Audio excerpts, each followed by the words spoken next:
I'm Austin Leeck, and welcome to my shit show.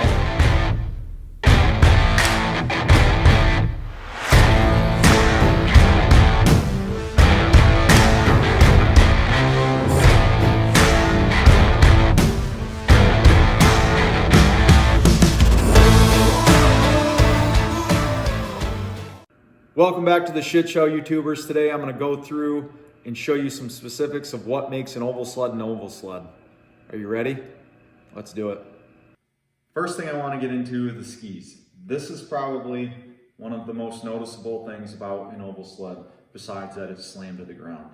We run really narrow profile skis with razor sharp carbides. I mean, these are sharp. They got to be able to cut through the ice at 90 miles an hour. So we keep these sharpened with a green wheel.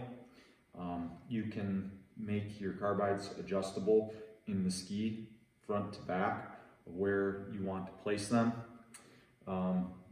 Depending on the angle of your spindle and the location of your carbides, you can make the sled turn more aggressive or make it turn easier with the location of the carbide on the center line of the spindle.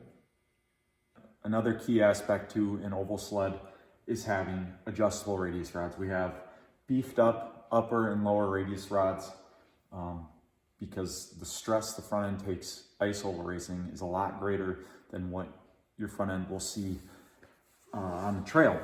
So where this comes into play is you can adjust your camber depending on what type of track you're at. Whether you have a really flat track with no banking whatsoever, or you have a track like Eagle River that has a ton of banking, that can make or break your setup. And having this adjustability is huge. Also, having the adjustable rod ends on the inside and the outside of the front end, you can offset your front end a little bit. Depending on the rules and what class you're in, you can run up to 1 inch offset, or people will custom make these radius rods and give themselves up to 2 or 3 inches offset. You can get really wild with it, but for the most part, 1 inch offset is pretty standard and makes it really nice to be able to tune in your sled if you know what you're doing. If you don't know what you're doing, you can get yourself into quite a tizzy with having a really aggressive sled. The next portion is the high performance shocks. I say high performance because these aren't your standard Indy shocks that come on your trail sleds. These I found online. They're Fox Racing shocks with the external reservoir, and they have the compression dampening adjuster, which makes it nice. You can tune your shocks for what type of track, how smooth it is, or whether it's going to be rough. There's a lot of adjustability there. These shocks have threaded bodies, so you can adjust the preload of the spring. In oval racing, you can vary your spring rates. I've seen people run up to 225-pound springs and as low as 125-pound springs, which are pretty much stock on the trail sleds.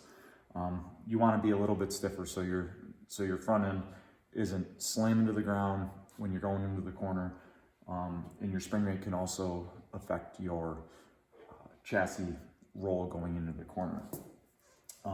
Talking about chassis roll, we have custom built sway bars. You can buy them through Wall, or you can make your own. You can buy the spline ends and buy whatever tubing you want and play around with your sway bar adjustments. But for the most part, we haven't changed sway bars at all. We found one that really works for us and makes the sled lay super flat. So that's where we're at with the front end. And going back to the skis, these spindles, we mill them to the specific width of the ski.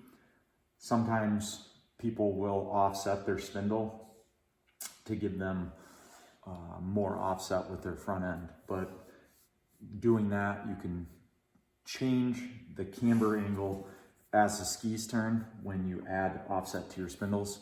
which can get a little tricky and dangerous if you don't know what you're doing. So that's where we're at with the front end. Maintaining the conversation through the front end and steering, I wanted to talk about the handlebars. These aren't your standard handlebars you see on a trail sled or on a snowcross sled. They aren't straight, they don't have hooks on both sides. They're specifically bent for oval racing.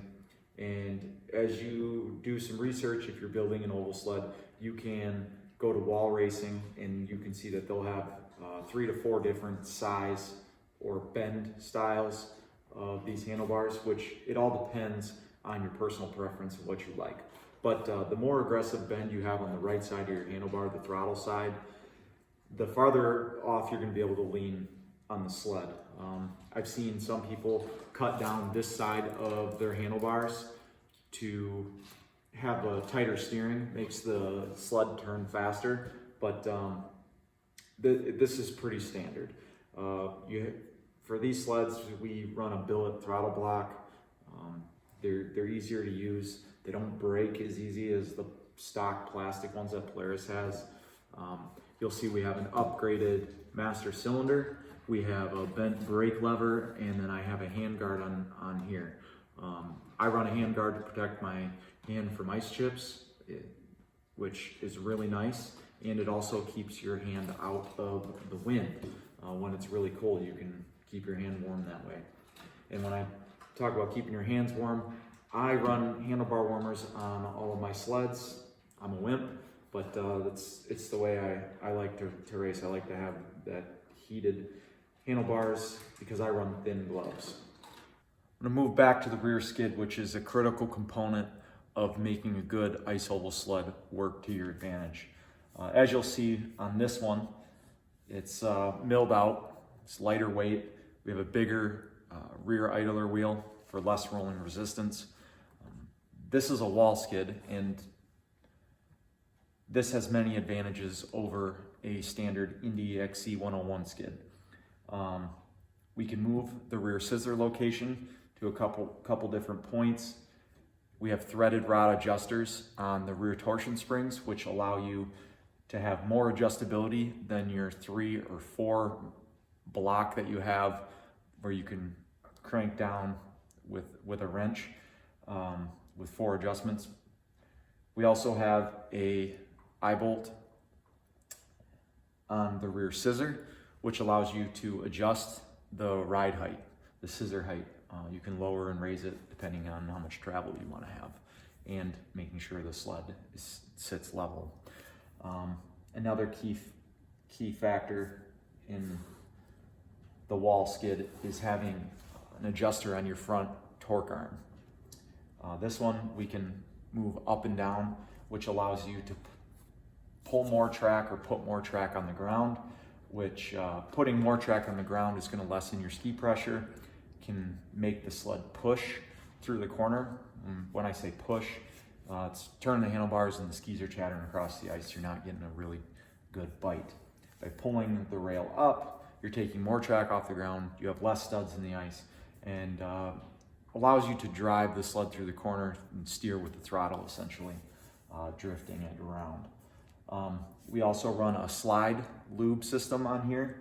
Basically, you can have a lube tank and run antifreeze, RV antifreeze, biodegradable antifreeze. I've also seen some people run windshield wiper solvent. Doesn't really add any lubricity, just keeps the slides cool, because if you don't have that, we race on the ice, and a track like Eagle River that's always kept clean, you have no snow to cool these down. So by adding the lubers, your slides don't get hot, they don't melt, don't get sticky, and rob you of mile an hour. Talking about the track here, this is a special R-rated track that Camso sells.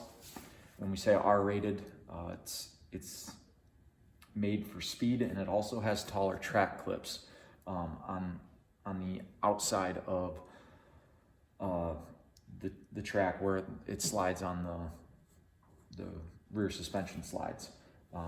The tall clips allow the track to stay in line with the rear skid and doesn't allow it to derail as easy. When you're ice racing, going in a corner, you can slide the sled And with all the studs, it has so much bite that some people have had issues with derailing where the track gets off and it locks the track up, and it can be dangerous, and you'll spin out or you'll flip over.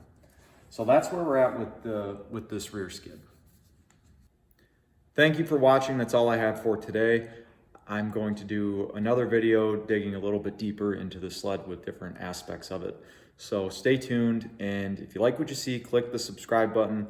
If you want to be notified for when I upload, click the bell to the right of the subscribe button, and click the like button, which will allow my videos to be seen by a broader audience. Again, thanks for watching, and I hope this video was enjoyable for everybody.